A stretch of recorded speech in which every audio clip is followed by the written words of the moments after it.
6. Antes de la tormenta. 1. Alzándose desde la oscuridad lastimera y acusatoria, llegó la voz de Henry Dean, el gran sabio y eminente yonki. Estoy en el infierno, tronco. Estoy en el infierno y no puedo pillar jaco y es todo por tu culpa. ¿Cuánto tiempo cree que tendremos que estar aquí?, le preguntó Eddie a Callahan. Acababan de llegar a la cueva de la puerta y el hermanito del gran sabio jugueteaba con un par de balas en la mano derecha como si fueran dados. Dadle al nene un 7 para que se quede tranquilo. Era el día siguiente a la gran reunión y cuando Eddie y el padre habían salido cabalgando del pueblo, la calle principal estaba inusualmente silenciosa. Era casi como si el Cala se ocultase de sí mismo, abrumado por la responsabilidad que haya asumido. «Me temo que será un buen rato», admitió Callahan. Su aspecto era impecable y anodino, o al menos eso esperaba. En el bolsillo de la pechera llevaba todo el dinero estadounidense que habían sido capaces de reunir, $11 arrugados y un par de monedas de 25 centavos. Pensó que resultaría amargamente divertido si aparecía en una versión de Estados Unidos en la que Lincoln estuvieran los billetes de $1 y Washington en los de 50. Aunque creo que podemos hacerlo por partes. Gracias. Adiós. Que existen los pequeños favores, dijo Eddie, y sacó la bolsa rosa de detrás de las estanterías de libros de la torre. Levantó con ambas manos. Empezó a volverse y luego se detuvo. Tenía el ceño fruncido. ¿Qué ocurre?, preguntó Callahan. ¿Aquí hay algo? Sí, la caja. No. Digo que hay algo en la bolsa. Creo que está pegado al forro. Parece una pequeña piedra. Quizá esté en un bolsillo secreto. Y puede, dijo Callahan, que este no sea el momento de averiguarlo. Aún así, Eddie le dio al objeto otro pequeño tiento. No parecía exactamente una piedra. Sin embargo, seguramente Callahan tenía razón. Ya tenían suficientes misterios que resolver. Este lo dejarían para otro día. Cuando Eddie sacó la caja de fustánima de la bolsa, un miedo enfermizo lo invadió tanto mental como emocionalmente. Odio esto. Sigo sintiéndome como si fuera a volverse contra mí y a comerme como si fuera un taco. Seguramente podría hacerlo, dijo Callahan. Si sientes que ocurre algo malo de verdad, Eddie, cierra esa maldita cosa. Si lo hiciera, se le quedaría el culo en el otro lado. Ese lugar no me es precisamente desconocido, objetó Callahan, mirando la puerta aislada. Eddie escuchó a su hermano. Callahan escuchó a su madre, intimidándolo sin parar, llamándolo Donnie. Siempre había odiado que lo llamaran Donnie. Esperaré a que vuelva a abrirse. Eddie se metió las balas en las orejas. ¿Por qué estás dejando que haga eso, Donnie?, susurró la madre de Callahan desde la oscuridad. Meterse balas en las orejas. Eso es peligroso. Adelante, dijo Eddie. Hágalo. Abrió la caja. Las campanillas arremetieron contra los oídos de Callahan y contra su corazón. La puerta hacia todas partes se abrió de forma sonora. 2. Atravesó el umbral pensando en dos cosas, en el año 1977 y en el lavabo de los hombres del primer piso de la Biblioteca Pública de Nueva York. Entró en un lavabo con retretes separados por mamparas que tenía una pintada en la pared. Bango Scan había estado allí, y de algún retrete que quedaba a su izquierda le llegó el ruido de alguien que tiraba de la cadena. Esperó a quien tuviera que salir y luego dejó su cubículo. Le costó solo 10 minutos encontrar lo que necesitaba. Cuando volvió a pasar por la puerta de la cueva, llevaba un libro bajo el brazo. Le pidió a Eddie que saliese con él, y no tuvo que pedirlo 2 veces. En cuanto se encontraron al aire libre y bajo la reconfortante luz del sol, las nubes de la noche anterior se habían esfumado. Eddie se quitó las balas de las orejas y examinó el libro.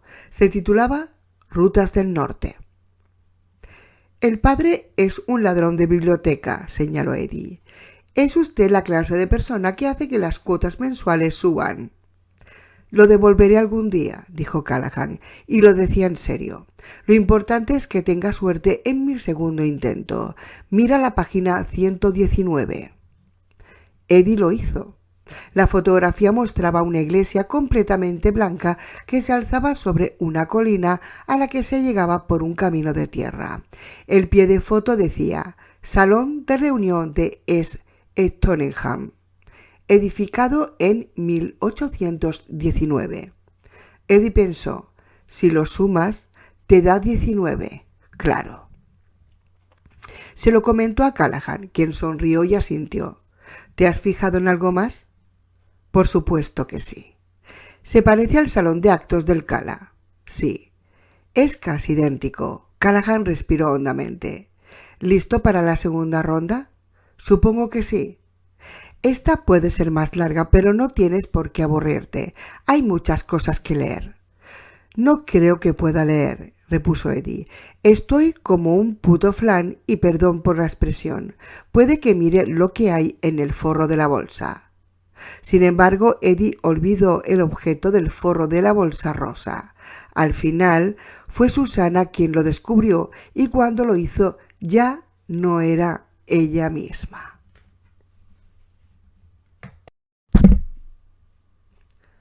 ¡3! Pensando en 1977 y con el libro abierto por la página donde estaba la foto del salón de reuniones metodista de Stoneham, Callahan pasó por la puerta ignota por segunda vez. Salió a una mañana de sol radiante de Nueva Inglaterra. La iglesia estaba allí, pero desde la época en la que habían fotografiado para Rutas del Norte, la habían pintado y el camino había sido asfaltado. Cerca de allí se levanta un edificio que no había salido en la foto, los almacenes de Stoneham. Bien. Se dirigió hasta allí, seguido por la puerta flotante, recordándose a sí mismo que no debía gastarse una de las monedas de 25 centavos que procedía de su modesto alijo personal, a menos que fuera estrictamente necesario. La de Jake databa de 1969, así que no pasaba nada. Sin embargo, la suya era de 1981 y por eso podía ser problemático. Cuando pasó caminando junto a los depósitos de gasolinera móvil donde se vendía gasolina normal a 49 centavos el galón, se cambió esa moneda al bolsillo trasero del pantalón. Al entrar en la tienda, que olía casi igual que la de Toc, sonó una campanilla. A la izquierda había una pila de Portland Press Herald y la fecha de esos periódicos le produjo una desagradable y fugaz sobresalto. Cuando había cogido el libro de la Biblioteca Pública de Nueva York, hacía menos de media hora, según su reloj biológico, había sido el 26 de junio. La fecha de esos periódicos era el 27. Cogió uno para leer los titulares. Una inundación en Nueva Orleans. El eterno malestar entre los idiotas asesinos de Oriente Próximo. Y fijarse en el precio. 10 centavos. Bien, así conseguiría a cambio de su moneda de 25 centavos del año 1969. Tal vez pudiera comprar un buen salami hecho en Estados Unidos. El tendero le dedicó una mirada alegre cuando se acercó al mostrador. ¿Eso es todo?, preguntó. Bueno, una cosa más, dijo Callahan. Me gustaría saber cómo llegar a la oficina de correos, si a bien tiene. El tendero levantó una ceja y sonrió. Por su forma de hablar, parece de por aquí. ¿Así que suelen decir eso?, preguntó Callahan sonriendo. Ea, en cualquier caso a Correos es fácil. Está solamente a 1,5 kilómetros siguiendo por este camino, hacia la izquierda. Su acento era tan peculiar como el de Jamie Jafford. Estupendo. ¿Y vende salami al corte? Lo vendo al viejo estilo que usted desee comprarlo, dijo el tendero con amabilidad. Visitante de verano, ¿verdad? Sonó algo así como visitante veterano, y Callahan casi esperaba que añadiera: dígamelo, se lo ruego. Supongo que se podría decir que sí, contestó Callahan. 4. En la cueva, Eddie luchaba contra el aparato aunque enloquecedor sonido de las campanillas y miraba por la puerta entreabierta. Callahan avanzaba por un camino de campo. Bien por él. Mientras tanto, puede que el niñito de la señora Dean intentase leer un poco. Con una fría y algo temblorosa mano, llegó a la estantería y sacó un volumen que estaba 2 por debajo de un libro que habían puesto del revés, un libro que seguramente le habría cambiado el día si lo hubiera cogido por casualidad. Lo que escogió en su lugar fue 4 relatos de Sherlock Holmes. Ah, Holmes, otro gran sabio y eminente yonki. Eddie abrió por un estudio en escarlata y empezó a leer. Cada cierto tiempo se descubría mirando a la caja, desde donde la trece negra emitía su extraña fuerza. Solo veía una curva de cristal. Después de un breve instante dejó de intentar leer y se dedicó a mirar únicamente a la curva de cristal. Cada vez se sentía más y más fascinado. Las campanillas se estaban apagando y eso era bueno, ¿no? Pasado un rato apenas las oía. Un poco después de aquello, una voz atravesó las balas que tenía en las orejas y empezó a hablarle. Eddie escuchó. 5. Disculpe, señora. ¿Sí? La jefa de la oficina de correos era una mujer de 50 y muchos o 60 y pocos años, vestida para recibir al público y el pelo teñido de un perfecto blanquiazul de salón de belleza. Querría dejar una carta para unos amigos míos, dijo Callahan. Son de Nueva York y seguramente serán clientes de la lista de apartados de correos. Había discutido con Eddie porque decía que Calvin Torre, que estaba escapando de una panda de peligrosos matones que casi con toda seguridad todavía querrían ver su cabeza empalada, no haría algo tan estúpido como registrarse en la lista de correos. Eddie le había recordado cómo se había comportado Torre con sus puñeteras y valiosas primeras ediciones y Callahan había accedido al final al menos a intentarlo. ¿Están de veraneo? Sí, admitió Callahan, pero no lo hizo muy bien. Quiero decir, se llaman Calvin Torrey y Aaron de Penot. Supongo que no es información que usted le pueda dar a alguien que parece que así de repente, de la calle, pero... Oh, por estos lares no nos preocupamos mucho de esas cosas, dijo. A Callahan su acento seguía recordándole mucho al de las gentes del Cala. Deje que revise la lista. No solicitan tantos durante todo el mes de mayo. Cogió una tablilla de sujetapapeles con 3 o 4 hojas prendidas y hechas jirones del mostrador que tenía a un lado.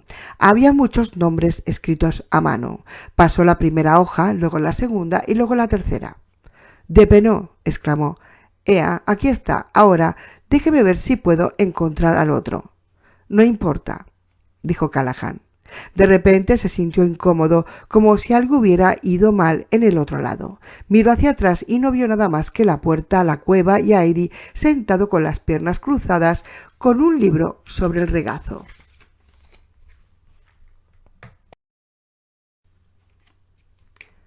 ¿Alguien le sigue?, preguntó la funcionaria de correos, sonriendo. Callahan rió. A él mismo le sonó a sonrisa forzada y estúpida, pero por lo visto la funcionaria de correos no notó nada raro. Si tuviera que escribirle a Aaron una nota y la metiese en un sobre con sello, ¿se ocuparía de que la recibiese en cuanto llegase o cuando llegase el señor Torre? «Oh, no hace falta que compre un sello», dijo ella, con tono agradable. «Estaré encantada de hacerlo». Sí, era como el Cala. De pronto le gustó mucho aquella mujer. Le gustó muy pero que mucho. Callahan fue hacia el mostrador junto a la ventana. La puerta estaba produciendo un claro do si do cuando se volvió y escribió rápidamente una nota. Primero se presentó como un amigo del hombre que había ayudado a Torre con lo de Jack Andolini. Les decía de Penot y a Torre que dejaran su coche donde estaba y que dejaran algunas luces encendidas en el lugar donde vivían y que luego se trasladasen a otro sitio cercano, un establo, un camping abandonado o incluso un cobertizo, que lo hicieran de inmediato. Dejen una nota con las indicaciones para llegar a donde se encuentran debajo de la alfombrilla del asiento del conductor de su coche o bajo la escalera del porche trasero. Escribió: estaremos en contacto. Espero estar haciendo lo correcto. No habían acabado de concretar demasiado aquella parte y jamás había esperado tener que hacer cosas tan relacionadas con la intriga y el misterio. Firmó como Roland le había dicho. Callahan del él. Luego, pese a su creciente incomodidad, añadió otra línea, casi acuchillando las letras en el papel. Y que esta visita a la oficina de correos sea la última. ¿Cómo puede ser tan estúpido? Puso la nota en un sobre, lo cerró y escribió en la parte delante: Aaron de Penot o Calvin Torre, lista de apartados de correos. La volvió a llevar al mostrador. Me gustaría comprar un sello, volvió a decirle a la funcionaria. Ni hablar, solo 2 centavos por el sobre y estamos en paz. Le dio la moneda de 5 centavos que le había sobrado de la tienda, cogió sus 3 centavos de cambio y se dirigió hacia la puerta, hacia la normal. Que tenga buena suerte, le gritó la trabajadora de correos. Callahan volvió la cabeza, la miró y dijo gracias. Al hacerlo vio con el rabillo del ojo la puerta ignota. Todavía estaba abierta. Sin embargo, no vio a Eddie. Eddie había desaparecido. 6. Callahan se volvió hacia esa extraña puerta en cuanto salió de la oficina de correos. Normalmente no se podía hacer así. Por lo general se movía con uno como una pareja de baile, aunque parecía reconocer el momento en que uno intentaba cruzarla. Entonces uno se la encontraba de frente. En cuanto regresó, las campanillas del exotránsito lo atacaron, como si trataran de abrir surcos en la superficie de su cerebro. Desde las entrañas de la cueva su madre gritó: «Mira qué has hecho, Don. Te has ido y has dejado que ese agradable chico se suicide. Estará en el purgatorio para siempre y es culpa tuya». Callahan apenas oía. Corrió hacia la entrada de la cueva, llevando todavía el Press Herald que había comprado en el almacén de Stoneham bajo el brazo. Tuvo el tiempo justo para ver que la caja no se había cerrado, lo cual lo habría convertido en un prisionero de Stoneham, en Maine, aproximadamente en 1977. Un grueso libro trataba la tapa. Callahan tuvo tiempo incluso de leer el título: 4 relatos de Sherlock Holmes. Entonces salió a la luz del sol.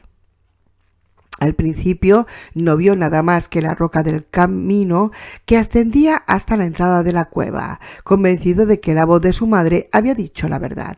Entonces miró hacia la izquierda y vio a Eddie a 3 metros de distancia, al final del estrecho camino, tambaleándose hacia el borde de la roca. Llevaba la camisa por fuera, cuyos faldones revoloteaban en torno a la culata del enorme revólver de Roland. Sus rasgos, que solían ser afilados y astutos, ahora parecían hinchados e inexpresivos. Era el rostro aturdido de un guerrero que no se tenía en pie. El pelo revoloteaba sobre las orejas, se balanceó hacia adelante, luego tensó los labios y los ojos parecieron casi recobrar la consciencia. Se cogió a un saliente de roca y volvió a tambalearse hacia atrás. Está luchando contra ella, pensó Callahan, y estoy seguro de que está luchando a conciencia, pero está perdiendo. Gritar podría hacer que cayera por el precipicio. Callahan lo sabía por intuición del pistolero, siempre más aguda y más fiable en momentos problemáticos. En lugar de gritar, corrió por lo que quedaba de camino y con una mano cogió los faldones de la camisa de Eddie justo cuando éste se balanceaba hacia adelante una vez más, esta vez soltando la mano del saliente rocoso que estaba junto a él para ponérsela encima de los ojos con un gesto que resultó cómico sin pretenderlo. Adiós, mundo cruel. Si la camisa se hubiera roto, sin duda alguna, Eddie Dean se habría librado del gran partido que iba a jugar el K, pero puede que incluso los faldones de las camisas tejidas a manos del Kala Bryn Sturgis, porque eso era lo que llevaba, sirvieran al K. En cualquier caso, la camisa no se desgarró y Callahan había echado mano de una gran parte de la fuerza física que había ejercitado durante sus años en la carretera. Tiró de Eddie hacia atrás y lo retuvo entre los brazos, pero no antes de que la cabeza del joven se golpease contra el saliente de la roca del que se había agarrado. Unos segundos antes. Pestañeó y miró a Callahan con una especie de estúpido desconcierto. Dijo algo que a Callahan le pareció un galimatías. «Dice puedo volar hacia torre». Callahan lo cogió por los hombros y lo sacudió. «¿Qué? No te entiendo». Y tampoco tenía muchas ganas de hacerlo, pero debía comunicarse con él como fuera. Tenía que recuperar a Eddie de donde la execrable cosa de la caja lo hubiera llevado. No te entiendo». Esta vez la respuesta fue clara. «Dice que puedo volar hacia la torre. ¿Puedes dejarme ir?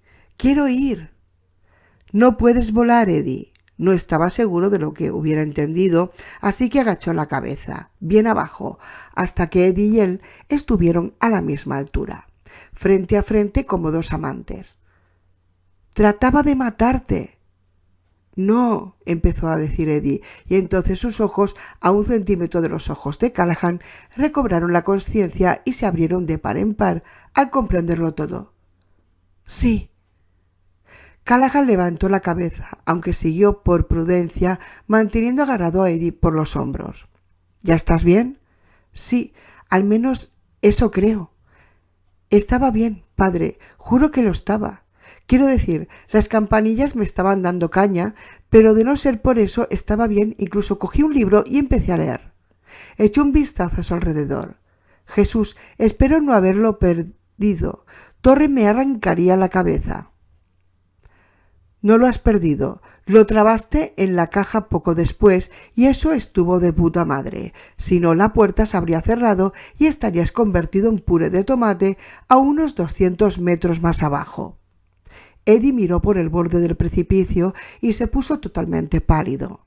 Callahan tuvo el tiempo justo de arrepentirse por su sinceridad antes de que Eddie le vomitase sobre sus botines nuevos.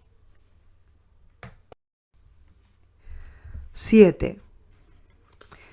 «Se me acercó sigilosamente, padre», dijo cuando pudo hablar. «Me adormeció y luego me saltó encima». «Sí. ¿Ha conseguido algo durante el tiempo que ha pasado allí?» «Si reciben mi nota y hacen lo que dice en ella, bastante». Tenías razón. Al menos de Penot se había apuntado a la lista de apartados de correo. En cuanto a Torre, no lo sé. Callahan sacudió la cabeza con gesto enfadado.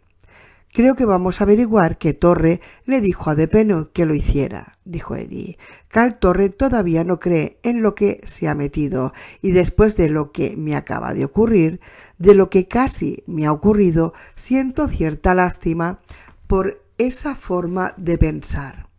Miró lo que Callahan todavía llevaba metido debajo del brazo. «¿Qué es eso?» «El periódico», dijo Callahan, y se lo ofreció a Eddie. «¿Quieres leer algo sobre Golda Meir?»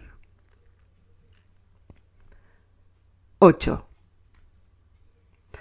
Roland escuchó con detenimiento esa noche mientras Eddie y Callahan narraban sus aventuras en la cueva de la puerta y más allá.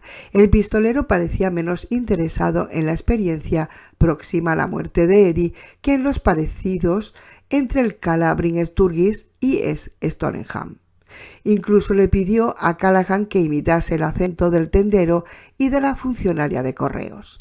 Callahan, que al fin y al cabo era un antiguo residente de Maine, se defendió bastante bien.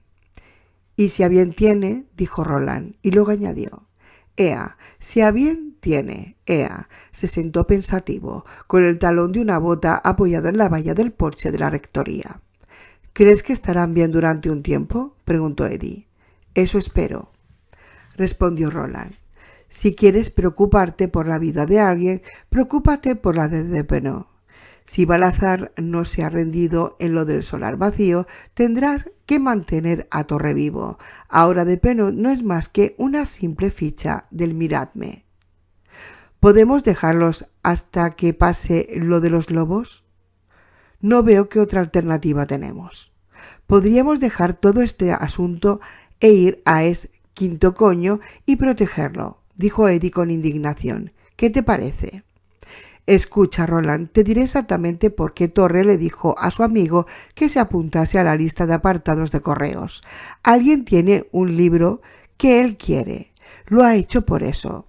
Estaba regateando por él, y las negociaciones llegaron a un punto delicado cuando yo aparecí y lo persuadí para que se fuera a las montañas. Pero Torre... tío, es como un chimpancé con un puñado de plátanos. No lo soltará. Si Balazar lo sabe, y seguro que lo sabe, no necesitará un código postal para encontrar a su hombre, simplemente una lista de las personas con las que Torre hace negocios. Espero que Dios, si había una lista, se haya quemado en el incendio». Roland estaba sintiendo con la cabeza. «Entiendo, pero no nos podemos ir. Lo hemos prometido». Eddie lo pensó, suspiró y sacudió la cabeza. «¿Qué coño? 3 días y medio más por aquí, 17 por allá antes de que el contrato que Torre firmó caduque. Las cosas seguramente aguantarán hasta entonces». Hizo una pausa y se mordió el labio. «A lo mejor es lo que a lo mejor que tenemos», preguntó Callahan. «Sí», afirmó Eddie. «De momento, supongo que sí».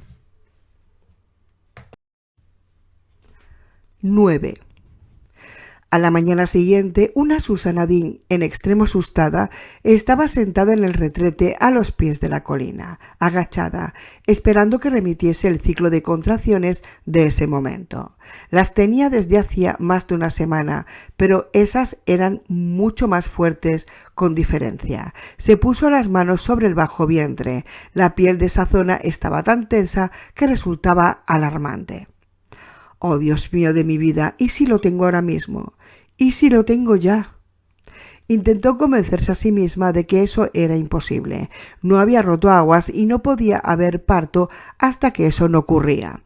Pero, ¿qué sabía ella en realidad sobre lo de tener bebés? Muy poco. Incluso Rosalita Muñoz, comadrona de gran experiencia, no podría ayudarla mucho, porque la trayectoria profesional de Rosa había consistido en traer al mundo a bebés humanos, de madres que, de verdad, tenían aspecto de embarazadas. Susana parecía menos embarazada ahora que cuando acababan de llegar a Alcalá. ¿Y si Roland estaba en lo cierto sobre ese bebé? No es un bebé. Es un chaval y no me pertenece. Le pertenece a Mía, sea quien sea. Mía, hija de nadie. Las contracciones cesaron. Se le relajó el bajo vientre y perdió la textura pétrea. Se pasó un dedo por la hendidura de la vagina. Estaba como siempre. Seguramente seguiría estando bien durante unos cuantos días más. Tenía que estar bien. Y aunque había acordado con Roland que no debía haber más secretos en su catet, tuvo el presentimiento de que éste debía guardarlo. Cuando por fin empezase la lucha, serían 7 contra 40 o 50, tal vez incluso 70, si los lobos se agrupaban en una sola manada. Tendrían que estar al 100%, concentrados al máximo. Eso suponía que no debía haber distracciones. También suponía que ella tenía que estar allí para ocupar su lugar. Se subió los tejanos, se los abrochó y salió a la brillante luz del sol, rascándose distraídamente la sien izquierda. Vio el nuevo pestillo del retrete, tal como había pedido Roland, y empezó a sonreír. Entonces miró su propia sombra en el suelo y la sonrisa se le heló. Cuando había entrado en el retrete, su dama de las sombras se había proyectado de forma que indicaba que eran las 9 de la mañana. Ahora indicaba que si no era mediodía, lo sería dentro de poco. Es imposible. Solo he estado aquí dentro 5 minutos. Lo justo para mear. Tal vez eso fuera cierto. Tal vez fuera Mía la que había estado dentro de lo que quedaba del tiempo. No, dijo, no puede ser. Pero Susana creía que sí. Mía no estaba escalando posiciones, todavía no, pero se estaba levantando, se estaba preparando para conquistarla si podía. Por favor, rogó, poniendo una mano contra la pared del retrete para aguantarse. Solo 3 días más, Dios, dame 3 días más siendo yo misma. Deja que cumplamos nuestro deber con los niños de este lugar y luego haré lo que tú quieras, pero por favor. Solo 3 más, murmuró, y si acaban con nosotros allá abajo, ya no importará. 3 días más, Dios, atiéndeme, te lo ruego. 10. Al día siguiente, Edith y Anne Jadford fueron a buscar a Andy y lo encontraron solo en la amplia y polvorienta intersección del Camino del Este y el Camino del Río, cantando a todo. De eso nada, dijo Eddie cuando Tian y él se acercaban. No se puede decir cantando a todo pulmón. Él no tiene pulmones. ¿Ruego perdón? Dijo Tian. Nada, dijo Eddie, da igual. Pero por asociación de ideas de los pulmones con la anatomía en general, se le había ocurrido una pregunta. Tian, ¿hay un médico en el Cala? Tian lo miró con sorpresa y algo divertido. Nosotros no tenemos, Eddie. Los matasanos pueden irles bien a los ricos que tienen tiempo para visitarlos y el dinero para pagarles, pero cuando nosotros nos ponemos malos, vamos a una de las hermanas. Las hermanas de Oriza. Ea, si la medicina es buena y suele serlo, nos ponemos bien. Si no lo es, nos ponemos peor. Al final, la tierra lo cura todo. ¿Entiendes? Sí, respondió Eddie, pensando lo difícil que debía de ser para ellos encajar a los niños arruinados en una visión como esa de las cosas. Los que volvían arruinados al final morían, aunque durante años se limitaban a sobrevivir.